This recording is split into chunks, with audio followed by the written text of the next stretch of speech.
33 minutos. Ya está con nosotros nuestro primer invitado del día de hoy. Precisamente se trata de el señor expresidente de la República, don Ernesto Pérez Valladares. Presidente, buenos días, bienvenido. El micrófono, presidente. ¿Cómo estamos? Buenos días. Gusto saludarlos a todos. Igualmente. Oye, presidente, déjeme comenzar por donde terminamos nosotros. En la experiencia que usted tuvo en los 5 años, ¿qué supo usted de este tema de los medicamentos? ¿Dónde está el nudo gordiano? Si es que verdaderamente, abordaron esto. Eso fue hace tantísimos años que uno verdaderamente no recuerdo si llegamos a evaluar ese tema, porque tampoco era tan evidente el abuso. En aquel momento, así. En aquel momento, claro. A mí me cuesta opinar sobre temas que no conozco a profundidad. Por eso es que he dicho en algunas ocasiones, y creo que sería lo correcto, que quizás el gobierno lo que debía hacer es contratar una firma de estas especializadas que haga una investigación del mercado, tanto del local, el nuestro, como por supuesto del mercado internacional. Y que chequee a ver si es verdad que las leyes especiales que tenemos en Panamá, sobre todo aquellos que protegen la representación de agencias, tienen algún papel que jugar en el encarecimiento de los medicamentos. También hay otro tema, y es que lo que arguyen muchos de ellos, y es que los productores, los laboratorios, segmentan los mercados en función de diferentes cosas. Una de ellas es el poder adquisitivo, otro de ellos es el tamaño del mercado, y eso de una forma u otra es lo que determina el precio al cual los laboratorios le venden a sus representantes aquí en Panamá. Si eso fuera verdad, entonces ese es un tema que nos trae a un problema de falta de competencia internacional, una especie de lo que llaman los gringos, los americanos, price fixing, o sea, que arreglan los precios para mercados específicos.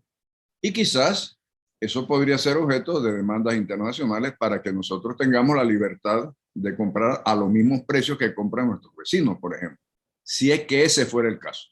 De manera que yo pienso que tiene varios aspectos el tema del costo de los medicamentos, ¿no? No es solamente pues el oligopolio que evidentemente existe en Panamá, quizás protegido por las leyes de agencias, quizás, y también el tema de cómo se logra la compra de esos medicamentos a las fábricas, a los laboratorios. Y yo pienso que deben ser investigados. Es un tema, digo, eso no es un tema que se demore mucho investigar. Una empresa de esta que pueda hacer el trabajo lo haría en 2 o 3 meses y tenemos una base sólida sobre la cual el gobierno puede entonces tomar acción. Pero algo debe pasar, presidente, cuando el tema parece casi que un tema tabú. O sea, la población ya no aguanta más el tema del precio y uno no escucha por el lado ni del gobierno ni de la empresa privada que tiene que ver con estos temas. Bueno, ¿cuál es el problema? O sea, ¿cómo lo resolvemos? Se habla, es como quien oye llover ya, pues. El precio está caro, el precio está caro, el precio está caro. Y usted lo sabe porque usted lidió con otros temas. El problema no es que la clase media y la clase pudiente pueda comprarlo. El problema es cuando la población no puede acceder al medicamento que te puede generar un estallido social. Es que no son precios justos, punto. Eso, independientemente de que se le pueda comprar ese precio, que se pueda pagar ese precio, lo cierto es que no son precios justos. Es decir, cuando tú tienes un medicamento que en Panamá cuesta 100 y en Colombia al lado cuesta 40, obviamente hay una disparidad que no es explicable solamente por el no es explicable, punto. Sí. Entonces yo creo que sí. Yo no creo que sea un tema tabú. Yo creo que lo que pasa es que quizás hay un alto grado de desconocimiento de cómo funcionan los precios de ese mercado, de cómo se rigen, de cuáles son las leyes que protegen lo que tenemos ahora mismo o que impiden que haya competencia. Y a mí me parece que la función es, en primer lugar, averiguar qué es lo que está pasando, que ya es tiempo que lo hubiéramos sabido. Y en segundo lugar, buscar un mecanismo de compras que nos asegure precios más justos para la población y particularmente para las entidades del Estado que tienen la necesidad de proveer de medicamentos a la población, llámese la Caja del Seguro Social o el Ministerio de Salud. A Flor y a mí nunca se nos ha olvidado el día que el presidente Pérez Valladares nos dio una entrevista, estábamos en la otra emisora, sí. Y él en ese momento le planteó a su partido, el partido PRD, su nombre, para que fuera considerado en las primarias de aquel momento. Y en ese momento había algo de educación y le preguntamos al presidente Pérez Vallar, oiga, y si usted tuviera que lidiar con esto, se mira, si yo tuviera que perder un año de año lectivo para resolver el problema de la educación, lo pierdo. Fíjense todo lo que ha pasado después de aquello. Y a Flor y a mí esa declaración de Pérez Valladares nunca se nos ha olvidado porque, hombre, no se trata de andar buscando perder clases por perder clases, pero vemos que el tiempo pasa y la educación, presidente, no avanza, la educación pública sobre todo. O sea, está estancada o se hunde. Y parece que no llega un gobierno que esté dispuesto a enfrentar el problema de educación. ¿Cómo lo está viendo hasta ahora? Profesor, mire, yo sostengo lo que dije en aquel momento. Yo creo que verdaderamente lo que existe en educación en Panamá es lamentable. Y es mentira que esa sea la ruta para el mejoramiento económico y social de nuestra población. Es mentira. En primer lugar, porque no hay suficiente cantidad y en segundo lugar, porque la calidad de la educación es muy mala. Y eso no solo lo digo yo, eso se ve en las pruebas PISA, se ven en el efecto que tienen los graduados en Panamá versus los graduados en el exterior compitiendo para una plaza de trabajo. En fin, hay diferentes mecanismos de medir. Así que yo sigo pensando que si para lograr una mejor educación, una mejor cantidad y calidad de educación, hay que tener un enfrentamiento que signifique pues, cerrar las escuelas por el tiempo que sea necesario, es un menor costo social que seguir pagando la mala educación que tenemos.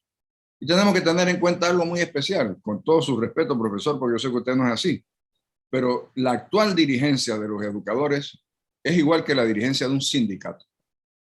Y obvio que el sindicato tiene como propósito dos cosas fundamentales. Lograr el mayor beneficio posible para sus afiliados al menor tiempo de trabajo posible. Entonces, si eso es lo que tenemos, porque se ha deformado, ¿cierto? La noble tarea de la educación, entonces usted tiene que enfrentar eso para poderlo modificar, para poder tener una educación de calidad, para asegurarnos que nosotros podemos producir graduandos, alumnos que puedan tener capacidad de competir en los mercados. Así es que sí, yo sigo sosteniendo eso. Yo estaba oyendo algunas clips que han mandado, no sé si serán verdad o no, de algunos de los tales llamados dirigentes de los educadores, entre ellos diciendo que no a todos lo que se han quedado educando, lo que se han quedado trabajando, es verdad que ahora van a tener que pagar igual que ellos, que las clases van a ir hasta el 6 de enero, que se dan cuenta que se debieron haberse metido en la huelga. Es decir, es un tema meramente sindical y gremial.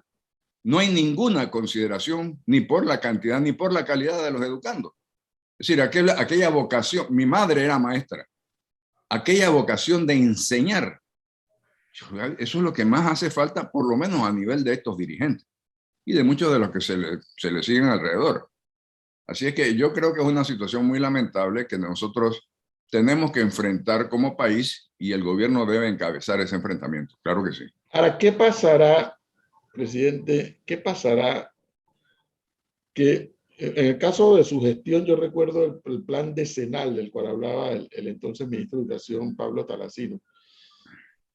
Y bueno, procuró impulsarlo. Parece que algo vino el siguiente gobierno y paró.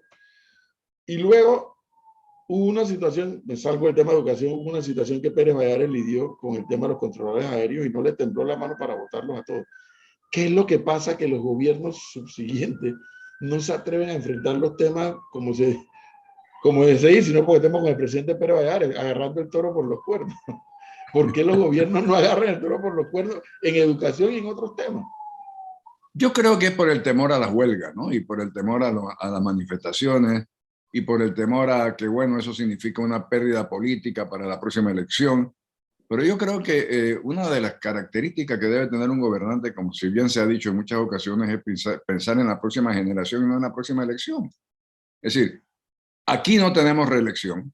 Obviamente yo traté y eso fracasó rotundamente. Históricamente los partidos de gobierno no repiten. Entonces tienes todos los elementos que puedes tú decir que podrían justificar no actuar, los tienes a favor tuyo. Tienes que hacer las cosas que son necesarias para mejorar la situación. Y eso aunque en el momento moleste y aunque en el momento significa una pérdida política, eventualmente la gente lo reconoce como que eso era lo que había que hacer y tiene su beneficio y su rédito político. De manera que no hay explicación, profesor. Yo creo que es simplemente cobardía política. Pues. No hay otra explicación. Cobardía política que le cuesta al país. Que le cuesta al país, exactamente. Que le cuesta al país y que le cuesta a nuestros educandos, ¿no? Porque es que lo más grave de esto es que tú sales con un título, porque siempre hemos dicho, estudia para que tengas tu diploma, porque ese diploma te abre las puertas. Entonces tú sales con ese diploma y no hay puerta que se abra, porque la calidad del diploma y de lo que tienes en la cabeza no es bueno. Entonces es una frustración social peor que hacer el enfrentamiento que estamos planteando. Y no solo la cobardía de no hacer nada cuando un gremio como el docente decide paralizar las clases por tanto tiempo, sino que después, cuando ya llegan a acuerdos, resulta que ellos ellos piden no represalias, está bien, pero el Ministerio de Educación como tal no exige nada. Ellos van a seguir sin supervisión, van a seguir tal cual como han estado hasta ahora, que es lo que produce esa mala calidad que cuando vamos a las pruebas PISA y a todas las pruebas que vamos, entonces no las pasamos. Bueno, Flor, no represalia en mi mente significa que no los despidas, pero no es justo que quien no trabaja cobre un sueldo. Así Es es. decir, todos los que han faltado a sus clases, esos días tienen que ser descontados. O sea, tú no puedes ahora el Estado, que somos nosotros, que somos todos los que pagamos impuestos, financiar las huelgas. Eso es absurdo. Eso es absurdo.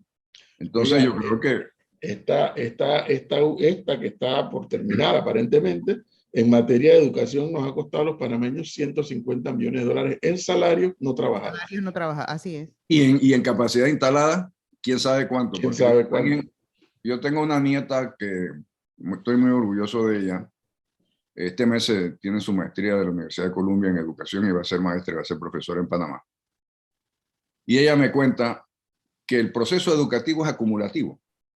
Es decir, Claro. si tú interrumpes un mes, que es lo que ha pasado aquí, tú no empiezas otra vez donde interrumpiste. No, tú tienes que echar para atrás para volver a tomar el curso. Es decir, la pérdida es mucho más que los 30 días. El daño que se ha hecho a los estudiantes es superior a cualquier otro daño económico. No se recupera. Presidente, estamos secuestrados entonces por los gremios. Y eso no solo pasa en Panamá, pasa en América Latina. Y cuando hablamos con los gremios acá, se escudan de que la calidad de la educación no es por culpa de ellos, sino es por culpa de la estructura estatal, o en este caso el gobierno. Dicen que, y aquí lo dijeron, Flor, recuerden que los resultados de las pruebas PISA depende del país que pague más, por ejemplo. Dicen que las estructuras escolares, eso sí es una realidad, o sea, los colegios no están adecuados para dar una buena educación y que ellos hacen su trabajo.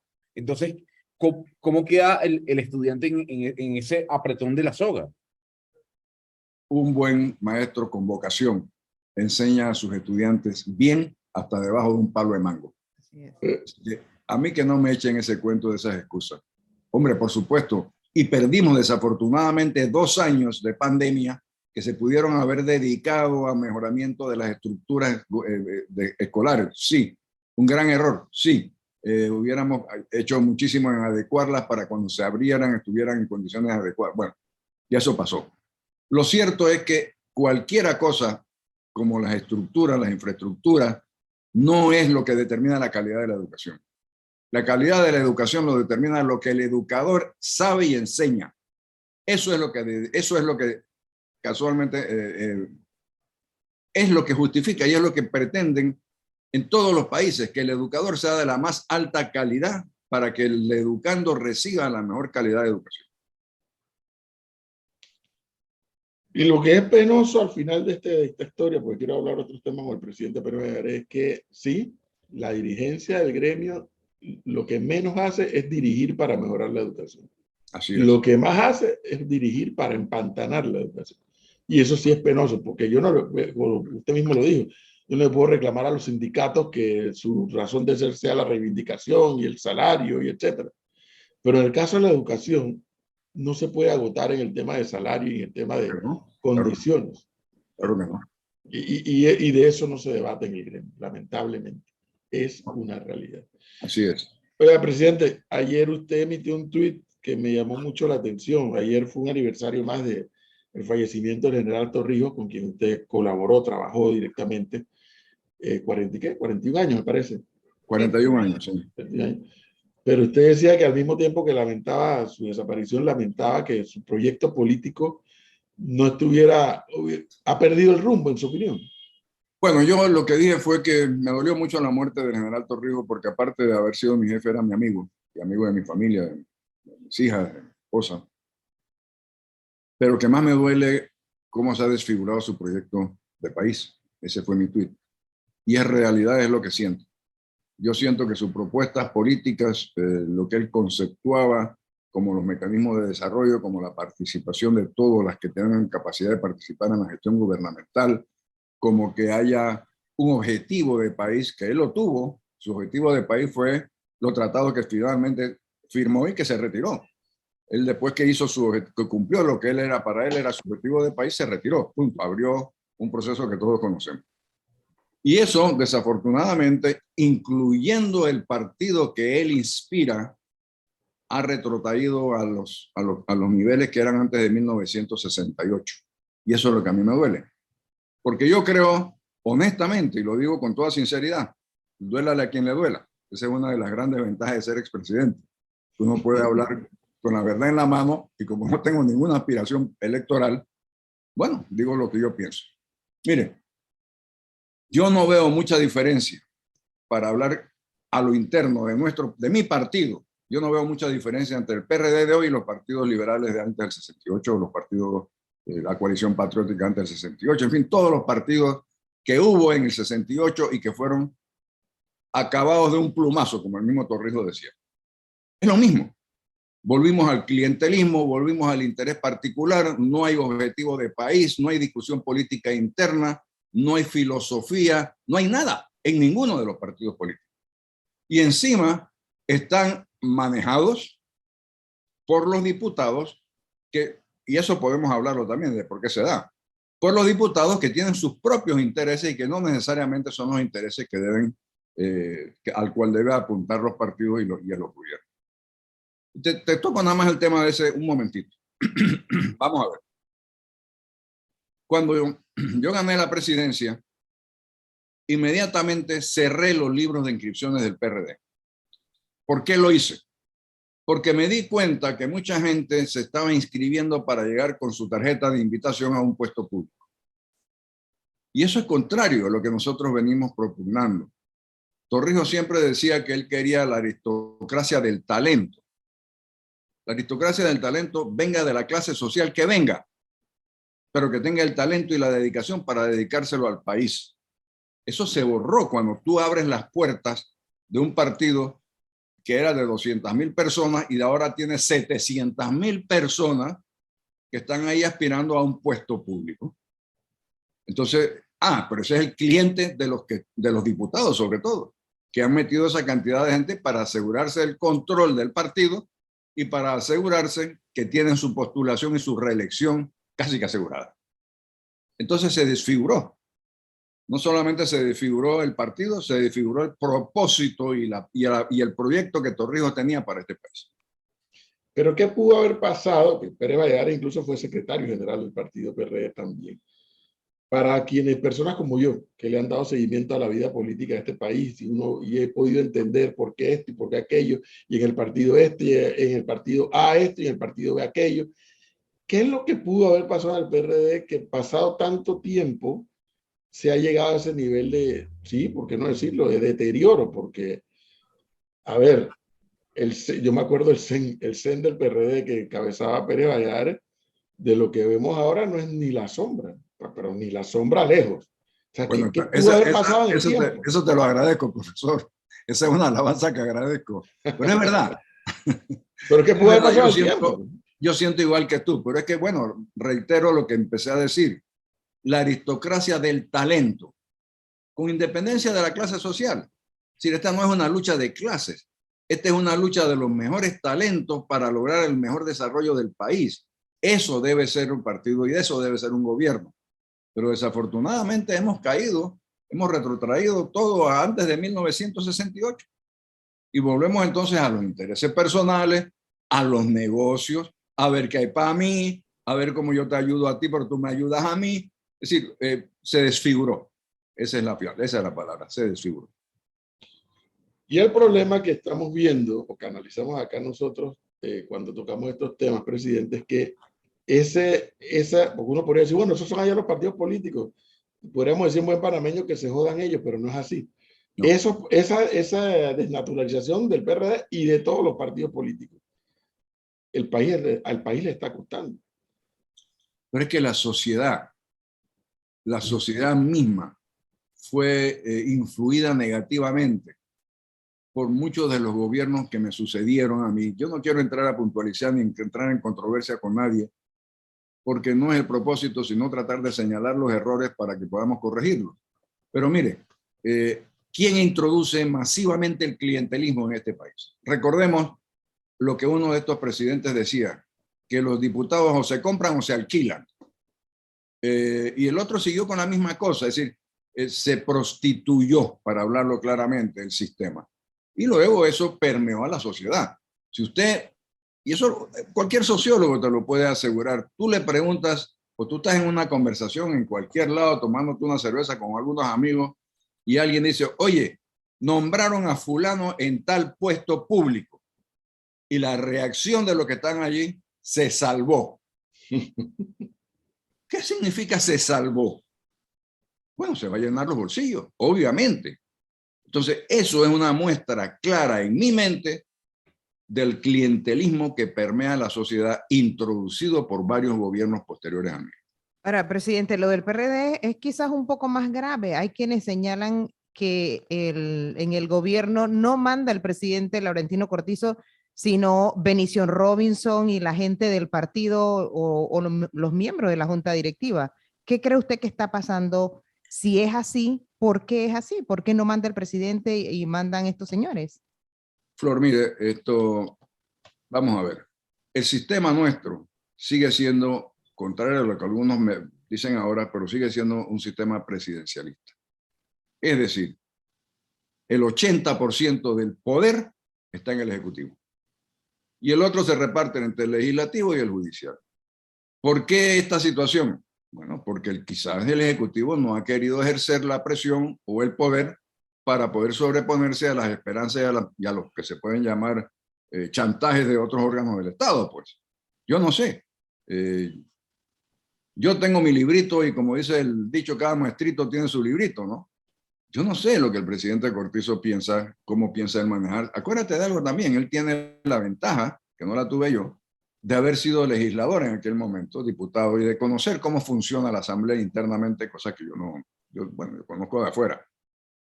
Y quizás eso, de alguna manera, influye en la manera como él se maneja con la Asamblea. Puede ser, yo no sé. Pero lo cierto es que esa percepción, yo creo que no es más que una percepción. Yo sigo pensando que el poder radica en el Ejecutivo mientras no cambiemos las estructuras de poder en este país. O sea, ¿para usted le quedó grande la presidencia o le ha quedado grande la presidencia de Laurentino Cortizo? No, yo no he dicho eso. No, le pregunto. No, yo no he dicho eso ni quiero entrar por ese tema porque no creo que para mí es correcto justificar o criticar a ningún expresidente ni a ningún presidente en función. Yo lo que digo es lo siguiente, señor.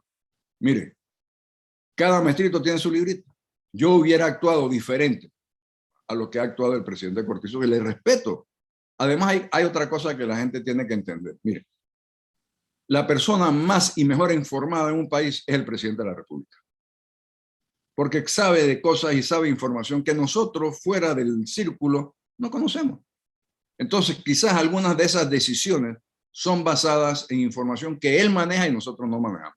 Y que él no comparte. Porque muchas pueden ser información de inteligencia. Así que no. Es difícil, habiendo pasado por ahí, es difícil criticar sin saber las interioridades. Bueno, pero habiendo pasado por ahí, y discúlpeme, Flor, rápidamente, habiendo pasado por ahí, presidente, hay algo que llama la atención y son los cambios dentro de su tren ministerial. Algo que reclamamos, y me incluyo yo, es un cambio, un golpe de timón. a esas decisiones y a ese equipo que lo rodea, que está señalado de incapaz o incompetente? No todos, algunos. ¿Por qué, por qué cree usted que el presidente no ha cambiado a sus ministros en medio de lo que ha ocurrido? ¿Usted lo hubiese hecho? En este momento no. En este momento que están en una mesa, que están en una crisis, no es el momento para hacer los cambios. Quizás viendo para atrás se hubieran podido hacer algunos cambios antes y quizás viendo hacia adelante es posible que tenga que hacer algunos ajustes posterior a esta situación, pero cambiar de marinero o cambiar de capitán en el medio de una tormenta es un gran error. Yo creo que en este momento no sería lo más aconsejable. Mire, y déjame decirle algo. Si usted toma ministro por ministro y estudia su preparación, son muchachos, son muchachas jóvenes, pero altamente preparados. El gran problema es que tienen nada o muy poca experiencia política. 0 kilometraje político. Entonces, no tienen una dirección política adecuada para que ese talento instalado lo puedan utilizar adecuadamente. Ese es realmente el gran problema. Y es que se les olvida mucho, presidente, que la reunión de gabinete es una reunión de discusión política. Claro. Entonces, sí, tú puedes ser un ministro muy talentoso como profesional, pero cuando entras a debatir temas políticos, te quedas, como dicen los muchachos en Bosnia, no sabes ni por dónde agarrar el tema. Te voy a decir algo, profesor. Vi una toma el otro día de una reunión de gabinete, estaban discutiendo algún punto que no sé qué sería, y me pareció extraño ver que el presidente votara. Te lo digo por mí, yo jamás voté en una reunión del Consejo de Gabinete, ni ninguno de mis vicepresidentes tampoco. Es decir, eso tenía que salir de ahí un consenso no empujado, sino un consenso real. Y las discusiones muchas veces no llegaban a nada. Y bueno, si no llegaba a nada, no era que lo íbamos a discutir la otra semana. Mañana volvemos a tener otro Consejo de Gabinete y seguimos. O sea, esto es tratar de armonizar posiciones, pero el jefe, el que al final toma la decisión, no puede influir diciendo yo estoy a favor de esto porque no hay discusión. Presidente, pero usted decía que el presidente Cortizo quizás toma decisiones en base, qué sé yo, a cómo él como presidente ve las cosas, pero nosotros como ciudadanos, olvidándonos de ser periodistas, vemos la situación que pasa en la UNACHI, por ejemplo. Todos los escándalos y las denuncias de supuesta corrupción en esa casa de estudios superiores, y aún así, en medio de todos los escándalos, llega a la presidencia un proyecto de ley que permitiría la reelección por tercera ocasión de su rectora, la señora Etelvina Medianero de Bonaga, y el presidente sanciona eso. O sea, ¿qué pasa con decisiones como esa? Y lo otro que le quería preguntar es si usted la conoce. No, yo no tengo idea quién es la señora. Pero juzgando por sus actuaciones públicas, más que todo, más que por esa sanción de esa ley, que puede ser incluso entendible, pues porque era una ley que lo que hacía era equiparar a la UNACHI con el resto de las universidades públicas. Puede ser. Quizás el momento no era el adecuado. Pero sus actuaciones públicas, por ejemplo, eso de tener una fiesta de cumpleaños en la mitad de este problema, es un mensaje equivocado. Es un mensaje... dicen que yo soy prepotente, pero eso es prepotencia. Es decir, a mí no me importa lo que pase de las puertas para afuera de la UNACHI. Este es mi reinado y hago lo que quiero. Eso no puede ser. Eso no puede ser. Como tampoco puede ser que en este momento que estamos en esta supuesta penuria, se le adjudiquen tranquilamente 9 millones de dólares más para equiparar salarios. Que no hace sentido, porque no es lo mismo, y te lo digo yo soy chiricano, yo vivo en Boquete. No es lo mismo lo que tú te gastas en Chiriquí, en David o en Boquete viviendo que lo que te tienes que gastar en Panamá. Son cosas diferentes. O sea, esa equiparación, si tú eres un educador que estás en la Universidad de Chiriquí y quieres ganar más dinero, pues búscate una universidad en Panamá y vente a vivir acá para que veas la diferencia. Pero no hace sentido de justicia que sean iguales los salarios y menos en este momento de penuria. Ahora, yo le decía aquí a los compañeros cuando mira, en la época de Pérez Valladares, como presidente y como secretario general del PRD, alguien hubiera llamado a Televisa y le hubiera dicho para esa fiesta. No, que ya yo gasté la plata, yo no sé qué va a hacer, pero para esa fiesta porque estamos pagando un costo político demasiado alto por esa fiesta. Pero es que ni eso. Nada. Bueno, yo sí lo hubiera hecho. Que yo tengo, que ya yo pagué la fiesta, yo le hubiera dicho, bueno, señora, si usted hace la fiesta, vamos a buscar la forma de que usted también renuncie inmediatamente. O sea, tú sabes, porque es que la imagen no es la de ella, es la del gobierno Así interno. es. A ver, presidente, usted mencionó que sí, como todo el fenómeno de América Latina, el presidencialismo forma parte de nuestro ecosistema político. No, Panamá no escapa de eso y eso pasa desde México hasta Argentina. Pero algo que llama la atención es el hastío de la sociedad sobre los partidos tradicionales y esa semblanza del Dios omnipotente que aparece de la nada para llegar a la presidencia. Desde Gabriel Boric, desde Jair Bolsonaro, Nayib Bukele, que venía políticamente hablando de ser alcalde, pero que sale con un partido nuevo, nuevas ideas, distinto a lo tradicionalmente conocido. El mismo ejemplo de Hugo Chávez en su momento en 1999. Rodrigo Chávez hace cuestión de meses en Costa Rica. Panamá está destinado a que un populista, ya sea de derecha o de izquierda, llegue al poder con lo que estamos viendo. Digamos que no es que esté destinado, pero no está descartado. Es muy difícil ver qué es lo que va a pasar a futuro. Pero es un fenómeno, a ver, siempre ha existido. Esto no es un fenómeno nuevo. Yo me remito a la historia que yo conozco de mi país. Había un dirigente, voy a reservarme el nombre porque no quiero molestar a nadie, pero había un dirigente que sabía recoger y encarnar el descontento popular frente a la clase dominante.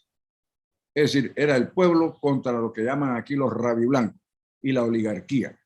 Y ese dirigente se rodeaba de ese sentimiento y lo expresaba muy bien y salía ganando. Muchas veces ganó la presidencia de la República. Y luego, la misma gente que lo ponía allí, y ya sabrán de quién estoy hablando, lo tumbaba. Iban inmediatamente al poder de facto, que era la Guardia Nacional, a pedirle que por favor lo tumbaran porque estaba haciendo locura. Pero lo que estaba haciendo era lo que él había propuesto. Lo que pasa es que lo hacía para todos y no para solamente los adversarios políticos de quienes lo habían puesto allí. Entonces, ese es un fenómeno social que no es nuevo. Eso sucede en todos lados. Oiga, pasó en los Estados Unidos. Usted no puede decir que el presidente Trump era una expresión del Partido Republicano cuando... No, verdaderamente era un tipo extraño a la política republicana y un tipo extraño a la política americana. Un empresario lleno de dinero que dijo voy a comprar la presidencia para hacer lo que yo hice. Y tiene, bueno, el seguimiento que tiene ese señor. O sea que no es ni siquiera un fenómeno latinoamericano. Es un fenómeno social que se repite en todos lados. Y bueno, contestando tu pregunta, yo no sé si estamos encaminados allá aquí en Panamá, pero tampoco lo descarto. Es decir, es un fenómeno que puede suceder por el descontento y el hartazgo, pues vamos a llamarlo así, el hartazgo social que existe. A propósito de eso, presidente, ya en los minutos finales, y nos estamos gastando más de lo que para hacerlo gráfico, más de lo que la operación del canal le reditúa a Panamá. Nos estamos gastando más de eso en subsidios. ¿Algún día podremos los panameños salir de esos subsidios? Digo, no de todos, porque hay subsidios que obviamente sí tienen más que justificación. Pero por el ritmo que va, y un poco enlazando eso con la pregunta de Gonzalo y su respuesta, ¿este tema de los subsidios podrá parar algún día? El problema es que cuando se crean los subsidios no le ponen fecha de cumpleaños. Estos últimos que se han creado, que son subsidios también, oiga, todo este tema de la gasolina y los productos de la canasta básica familiar, todo eso son subsidios. Yo creo que eso sí les han puesto fecha de cumpleaños, es decir, este es hasta tal fecha. Vamos a ver cómo se recibe con la finalización de esos subsidios, porque cuando tú te acostumbras a ser subsidiado es muy difícil que te lo quiten. Yo creo que hay subsidios que son necesarios, sobre todo para la gente y las familias que están abajo de los niveles mínimos de ingresos. El Estado tiene que hacer un propósito de sacarlo de allí y mientras lo saca de ese nivel de pobreza o mínimo, menos del mínimo de ingreso, tiene que ayudarlo económicamente. Pero eso no es eterno. Si tú tienes que buscar mecanismos para que esas personas se preparen, para que esas personas tengan algún oficio, para que esas personas estudien algo que les permita salir de ese nivel de subsidio en un tiempo perentorio. Pero eso no se da aquí. Aquí nosotros hemos creado subsidios que no tienen fin. Y lo hemos hecho más que viendo la necesidad de las familias, lo hemos hecho en función electoral.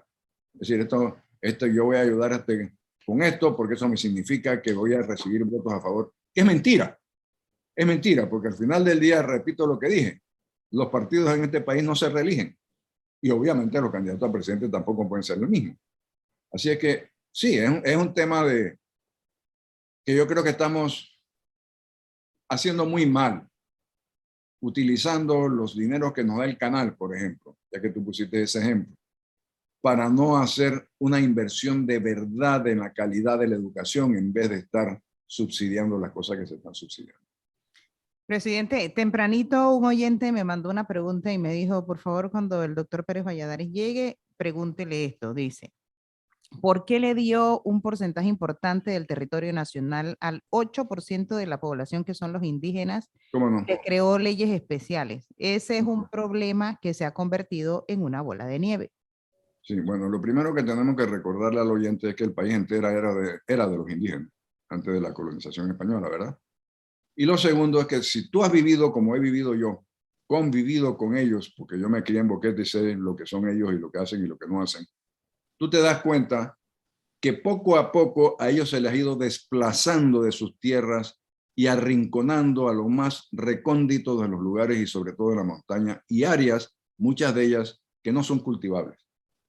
Entonces, yo lo que traté de hacer fue decir, bueno, un alto, vamos a parar aquí, vamos a buscar una protección legal para que esta comarca pueda no ser achicada cada día más por los colonos. Porque, mira, si tú ves si echas para atrás la historia, tú te das cuenta que poco a poco la ganadería extensiva fue desplazando a los indígenas hacia tierras que tú vas allá y son sabanas, pero son sabanas porque son tierras mineralizadas, ahí no crece ni la envidia. Entonces tú tienes que primero proteger y luego ver qué puedes hacer para que haya producción. Yo estaba hablando este fin de semana con algunos amigos míos de Boquete que conocen perfectamente bien las áreas indígenas y me dicen, mira, hay áreas alejadas, sí, pero tan buenas para la producción como las tierras altas de volcán. Ahí se puede producir papas, se puede producir verduras, porque tiene la altura y el clima suficiente. Pero hay que hacerlo, o sea, tú tienes que llevar los mecanismos de impulsar esa producción para que ellos tengan un mejor nivel de vida. No es solamente arrinconarlos y dejarlos allí. Lastimosamente, bueno, a mí se me acabó el tiempo, porque esa era parte del programa, era poder implementar áreas allá donde se puedan crear centros de desarrollo para que ellos mismos puedan producir y puedan integrarse al mercado de producción. Esa era la razón. Ahora, yo quisiera preguntarle, porque escuchándolo hablando de su partido, se nota tal vez la frustración en sus palabras. Y me remito a lo que ocurrió con el quinquenio del presidente Juan Carlos Varela. Termina el quinquenio del presidente Juan Carlos Varela y el panameñismo como estructura política no es que desaparece, sino que está resquebrajado por todos lados. ¿Usted cree que le vaya a pasar lo mismo al PRD luego de la salida del presidente Laurentino Cortizo, que el partido quede completamente resquebrajado? Yo no creo que el nuestro está resquebrajado, pero el PRD va a tener mucha dificultad para ganar las próximas elecciones. Yo no lo veo tan sencillo como que tenemos 700.000 personas inscritas y eso nos asegura un mínimo de la base suficiente para ganar y tal.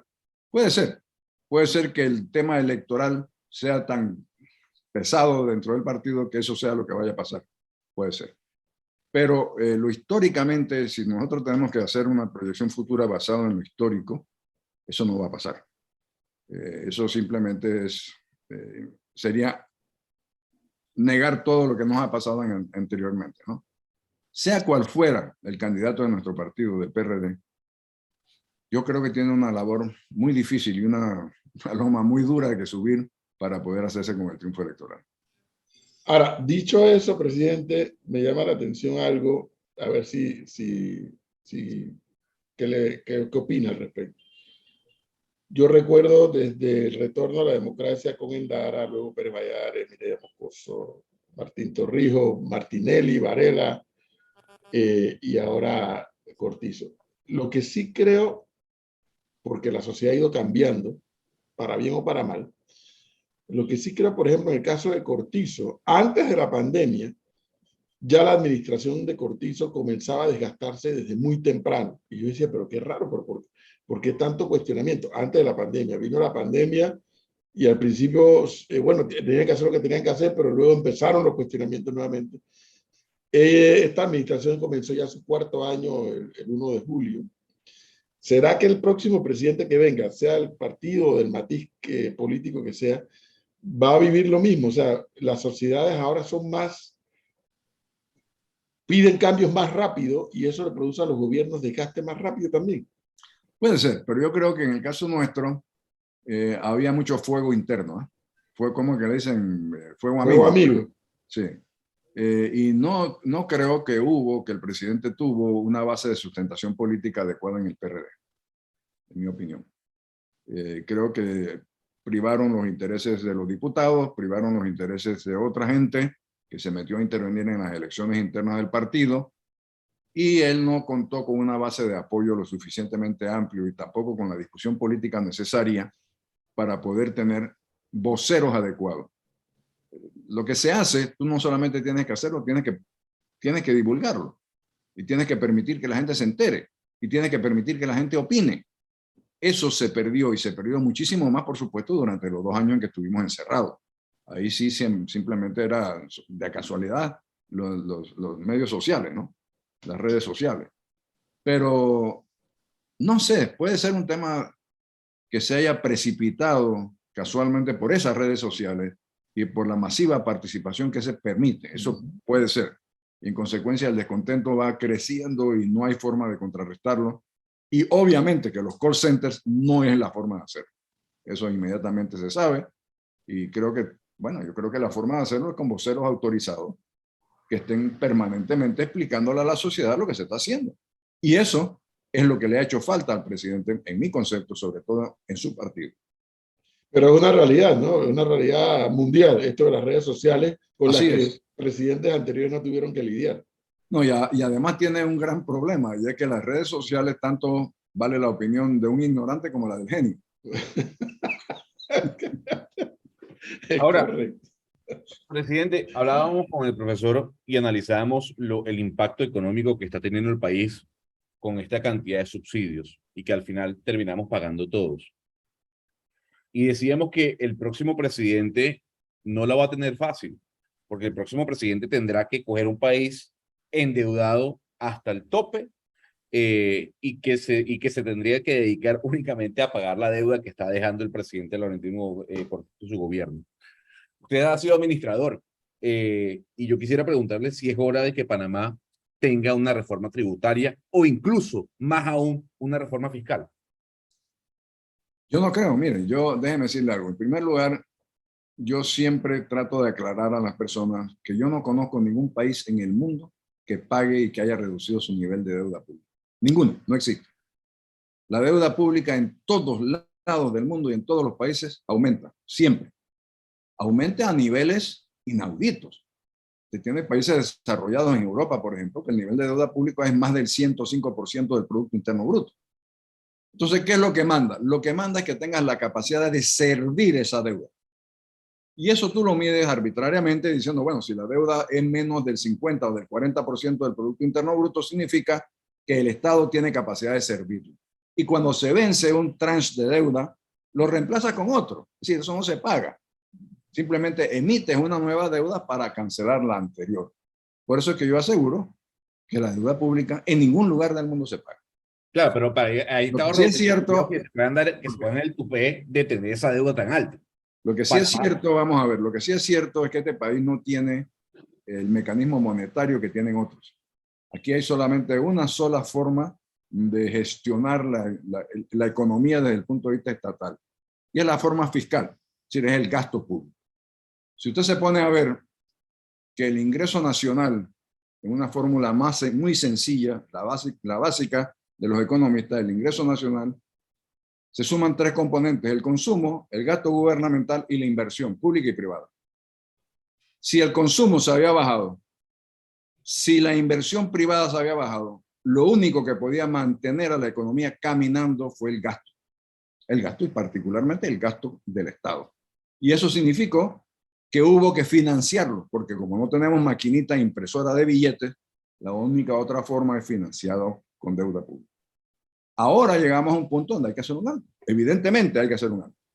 Y hay que hacer un alto esperando que el Producto Interno Bruto crezca y tengamos la capacidad de bajar los niveles de servicio de la deuda a puntos adecuados.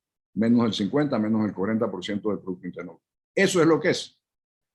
Suponer que vas a heredar un gobierno, bueno, yo te puedo decir por mí, o sea, nosotros heredamos un gobierno donde habían compromisos por pagar anteriores del gobierno, no del presidente Andara, sino anteriores del presidente Andara, que nunca se habían pagado. Nosotros tuvimos que llegar a acuerdos con lo que se llamaba el Club de París, que era un grupo de bancos al cual el Estado panameño le debía muchísimo. Lo hicimos e hicimos todo lo que hicimos y la deuda pública en mi administración creció en $300 millones y dejamos un fondo de ahorro nacional de más de 1.200 millones. Es decir, se puede hacer. Lo que pasa es que lo fácil es simplemente coger deuda pública y gastar en consumo y en gasto y no en inversión. Eso hay que cambiarlo. Sí, eso hay que cambiarlo. Hay que buscar la forma de que la deuda pública crezca en función de la inversión estatal y no en función del gasto estatal. Presidente, y aquí la última pregunta. Hay un necio, como dirían algunos, que le pregunta, ¿de dónde sacó el PRD a Gaby Carrizo? Si antes nadie lo conocía. ¿Sabe usted? No, yo no sé, el vicepresidente Carrizo lo escogió el candidato Laurentino Cortizo, pregúntele a él. Yo conozco a la familia, por supuesto, y conozco históricamente han sido miembros del partido, pero a Gaby no lo conocía más. Bueno, 8:19. Presidente Pérez Valladares, muchas gracias por darnos este tiempo, muy amable. Mucho gusto, encantado de saludarlo siempre. Hasta luego, gracias.